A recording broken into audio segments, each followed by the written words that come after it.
Madam President, if a budget is a set of priorities, here are the president's: an expanded federal government, a diminished national defense, higher gas prices, and an open border. Those are the priorities reflected in the budget the President released last week, which contains pretty much what you'd expect: more taxes, more spending, more borrowing, and in all likelihood, more inflation as a result. Madam President, big taxes and big spending have been the agenda for President Biden since he took office. After signing a $1.9 trillion spending spree in March of 2021 that helped create the worst inflation in 40 years, President Biden spent much of last year pushing for still more spending to fund his vision of an expanded federal government. And his 2023 budget is just more of the same. The President's budget would increase average yearly spending by 66% as compared to the average of the last 10 years. 66%. That is a staggering spending increase.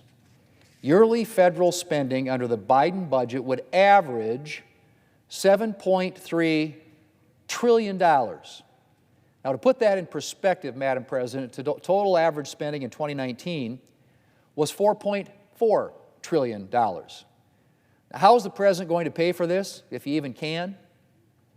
Taxes. A lot of taxes. The biggest tax increase in history in dollar terms, according to Bloomberg. The President, of course, attempts to sell the tax hikes he's proposing as something that won't affect ordinary Americans. Well, that couldn't be more wrong. That corporate tax hike that he keeps pushing, one study estimates that 31% of the corporate tax is borne by consumers. Another big portion of it is borne by labor, otherwise known as ordinary, hardworking Americans. High prices, fewer jobs, lower salaries. We can expect to see all that and more if the President hikes taxes on companies. And I haven't even mentioned the fact that a corporate tax hike may end up hurting private pensions and the value of Americans' 401ks. Then there are the tax hikes on conventional energy companies. The companies that produce the oil and gas that Americans use to heat their homes and to drive their cars. Increasing taxes on fossil fuel companies to the tune of tens of billions of dollars is pretty much guaranteed to discourage the additional energy production we need to drive down gas prices. Ironically, the proposals to go after traditional American energy production come from the same administration that is releasing oil from the Strategic Petroleum Reserve to deal with high gas prices. You can't make this up. Oh, and then there's inflation. Democrats helped create our current inflation crisis by sending a lot of unnecessary government money into the economy via the so-called American Rescue Plan. The President's budget would essentially do the same thing, which means our already serious inflation crisis could get even worse. Madam President, I mentioned the big spending increases in the President's budget. But what I actually meant are the big non-defense spending increases. Because while on paper it may look like the President is hiking defense spending, his supposed funding increase would be effectively canceled out by inflation. When you take into account Democrats' historic inflation, it turns out that President Biden's supposed defense spending increase could actually turn out to be a spending cut. Even in the best-case scenario, his budget would leave defense spending essentially flat, which would leave our military dangerously underfunded. And that, Madam President, is a big problem. In a rapidly evolving threat environment, the last thing we can afford is a self-inflicted defeat from underfunding our military.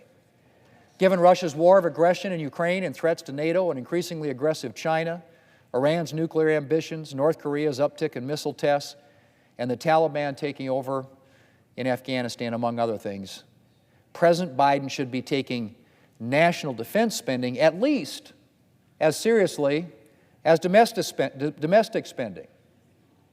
But he's not. The Biden budget proposal would leave the Army, Navy, Marine Corps, Air Force, and Space Force under-equipped and undermanned, and put our defense planning on a dangerously insufficient trajectory. The President's budget also fails to adequately address border security and immigration enforcement. Almost since the day the President took office, we've been experiencing an unprecedented flood of illegal immigration across our southern border. In fiscal year 2021, the Border Patrol encountered more than 1.7 million individuals attempting to cross our southern border, the highest number ever recorded. We've had 12 straight months of border encounters in excess of 150,000. And the surge is likely to get even worse now that the President has rescinded the Title 42 border policy to immediately deport individuals illegally attempting to cross the border. And what is the President's answer? Well, a $150 million cut to the U.S. Immigration and Customs Enforcement for next year. That's right. We're experiencing an unprecedented surge of illegal immigration, and the President's budget would cut funding to immigration and customs enforcement. Madam President, perhaps the most outrageous thing about the President's budget is the way he misrepresents it. He's now trying to portray himself as somewhat fiscally responsible, as if a 66% higher yearly average spending than the last 10 years could be considered fiscally responsible. The President's talking a lot about deficit reduction, both the deficit reduction he has supposedly created and the deficit reduction his budget will supposedly produce. But the actual numbers, well, again, they tell a very different story. The deficit reduction the President would like to take credit for is partly the result of the end of temporary COVID spending measures, which were scheduled to end whether the President lifted a finger or not. And our current deficit would have been a lot lower if the President hadn't decided that we needed a partisan $1.9 trillion spending spree last year, a spending spree entirely made up of deficit spending. When it comes to the President's 2023 budget, the administration claims, and I quote, "Deficits under the budget policies would fall to less than 1/3 of the 2020 level the President inherited," end quote. Well, the key phrase there, Madam President, is the 2020 level the President inherited. 2020 saw a huge but temporary surge in government spending to deal with the onset of the COVID crisis. As a result, it is grossly deceptive to take the 2020 deficit as a baseline. A more honest assessment of the prospects for deficit reduction under the President's budget would look at pre-COVID deficits as a baseline and compare the President's future deficits to those. But that wouldn't suit the President's purposes.